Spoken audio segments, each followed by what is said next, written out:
नमस्तेस्तु भगवन् विश्वेश्वराय महादेवाय. வியாச முனிவர் சனத்குமார முனிவரை பார்த்து, சுவாமி, சிறந்த தானத்தையோ அல்லது தவத்தையோ செய்ய சக்தி இல்லாதவங்களுக்கு பிரம்மஹத்தி முதலான தோஷங்கள் எப்படி போகும்? நீங்க பிரம்மதேவர்கிட்ட இதை பத்தி கேட்டு தெரிஞ்சுக்கிட்டதை எனக்கு எடுத்து சொல்லணும்னு கேட்டார். சனத்குமாரர் சொல்ல ஆரம்பிச்சார். ஒருத்தரோட உடல் தூய்மை அடைஞ்சா அவனோட எல்லா பாவங்களும் கொஞ்சம் கொஞ்சமா கழிஞ்சு போகும்னு நான் முன்னையே சொல்லியிருக்கேன் இல்லையா? உடலுக்குள்ள இருக்க பிராணன் ஜீவன், உடலுக்கு வெளியில இருக்கிற செல்வமும் பிராணன் தான். ஜீவனை கஷ்டப்படுத்தி தவம் செய்யணும், இல்லைன்னா செல்வத்தை விரயப்படுத்தி தானம் செய்யணும். இது ரெண்டுல ஏதோ ஒன்றை பண்ணி முக்தியை அடையணும். முனிவர்கள்ல உயர்ந்த வியாசரே, இன்னும் நீங்க தெரிஞ்சுக்க வேண்டிய விஷயம் ஏதாவது இருந்தா அதையும் கேளுங்கன்னு சொன்னார் சனத்குமாரர். வியாசர் அவரை பார்த்து, கலியுகம் பாவம் நிறைஞ்சது, மக்கள்கிட்ட ஆச்சாரங்கள் குறைஞ்சு போகும், பாவங்கள் செய்யறதுலயே அவங்க நாட்டம் இருக்கும், ஞானம் இல்லாதவங்களா பலவித பாவங்களை செஞ்சு நரகங்கள்ல விழுந்து கஷ்டப்படுவாங்க. அப்படி நரக வேதனை அனுபவிக்காம தப்பிக்க செய்ய வேண்டிய தானம் எது?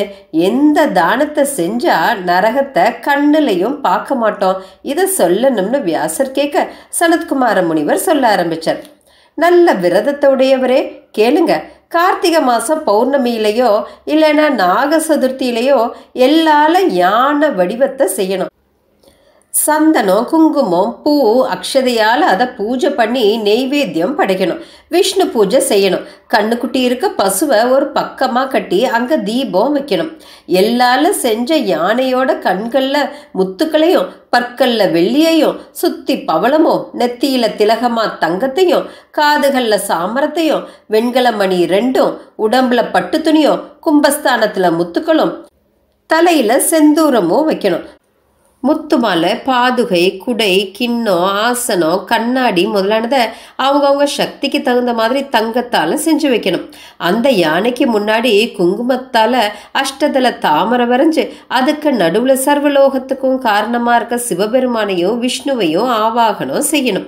அந்த அஷ்டதள தாமரையோட கிழக்கில் தேவர்கள் தலைவரான இந்திரனையும், தென்கிழக்கு தலத்தில் அக்னியையும், தெற்கு பக்கத்தில் பித்ருதேவ பிரபுவும் தர்மவான்களுக்கு சந்தோஷத்தை கொடுக்குறவருமான யமனையும், தென்மேற்கு தளத்தில் ராட்சச பிரபுவான நரகலோகத்துக்கு பக்கத்து லோகத்தில் இருக்க நிருதியையும், மேற்கில் ஜலத்துக்கு நாயகனும் சௌக்கியத்தை ஏற்படுத்துகிறவருமான வருணனையும், வடமேற்கில் தங்க விமானத்தில் சஞ்சரிக்கிறவரும் எல்லாருக்கும் ஆயுர்பூதமா இருக்கிறவருமான வாயுவையும், வடக்குல தனாதிபதியான குபேரனையும், வடகிழக்குல பசுக்களான பிராணிகளுக்கெல்லாம் பதியா இருக்கிற ஈசானனையும் தனித்தனியா நமஸ்காரம் பண்ணி கும்பிட்டு முறைப்படி ஆவாகனம் செய்யணும். தப்பான வழியிலிருந்து காப்பாற்றுறவரும் மும்மூர்த்தி வடிவமா விளங்குறவரும் சுகத்தை கொடுக்கிறவருமான சிவபெருமானுக்கு நமஸ்காரம்னு கும்பிடணும். பரிவார தேவர்களுக்கும் பூஜை பண்ணணும். காக்கும் கடவுளான திருமாலை திரும்பியும் பூஜை செஞ்சு கை கூப்பி கும்பிட்டு, இந்த யானை என்னை யமலோகத்துல இருக்க கொடிய வழியில சுகமா கூட்டிட்டு போகணும், எனக்கு மங்களமான பூர்ண கும்பமும் காமதேனுவும் கற்பக விருட்சமும் சிந்தாமணியும் ஐராவதத்தையும் உண்டாக்கணும்னு சொல்லி தகுதியான ஒரு வேதியனுக்கு தங்க நகைகளை கொடுத்து அந்த திலகஸ்தியையும் தானம் செய்யணும். அன்னைக்கு முழுசும் விரதம் இருந்து சாயந்தரம் தீபதானம் செஞ்சு அதுக்கப்புறம் சாப்பிடணும். வியாச முனிவரே, இப்படி விதிப்படி அவங்கவுங்க சக்திக்கு ஏற்ற மாதிரி திலகஸ்தி தானம் செய்கிறவங்க கோரமான நரக பாதையை பார்க்க மாட்டாங்க. அவங்க பாவமெல்லாம் போயிடும். உற்றார் நண்பர்களோட கூடி சொர்க்கலோகத்தில் 14 இந்திரப்பட்டம் கழியிற வர வாழ்ந்திருப்பாங்க. அவங்க ஜேஷ்டா புஷ்கரத்தில் 1000 காராம் பசுக்களை தானம் செஞ்ச பலனையும் 100 உபயமுகி கோதானம் செஞ்ச பலனையும் அடைவாங்க. சூரிய கிரகண காலத்தில் பூதானம் செஞ்ச பலன் கூட இதுக்கு ஈடாகாது. கிருஷ்ணாசன தான பலனை விட இது 100 மடங்கு பலன் தரும். யானை, குதிரை, ரதம், எருது முதலானதை ஒரே காலத்தில் தானம் செஞ்ச பலனை கொடுக்கும்.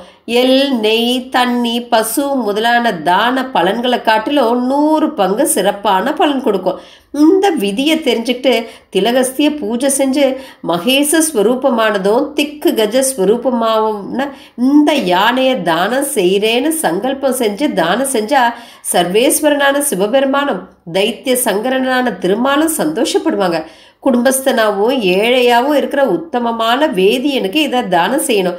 இந்த தானம் பாவத்தை போக்கி புண்ணியத்தை கொடுக்கும், நரகத்தை ஒழிச்சு மோட்சத்தை கொடுக்கும். இதை படிக்கிறவங்களும் கேட்குறவங்களும் ஸ்வர்க்க பதவியை அடைவாங்க.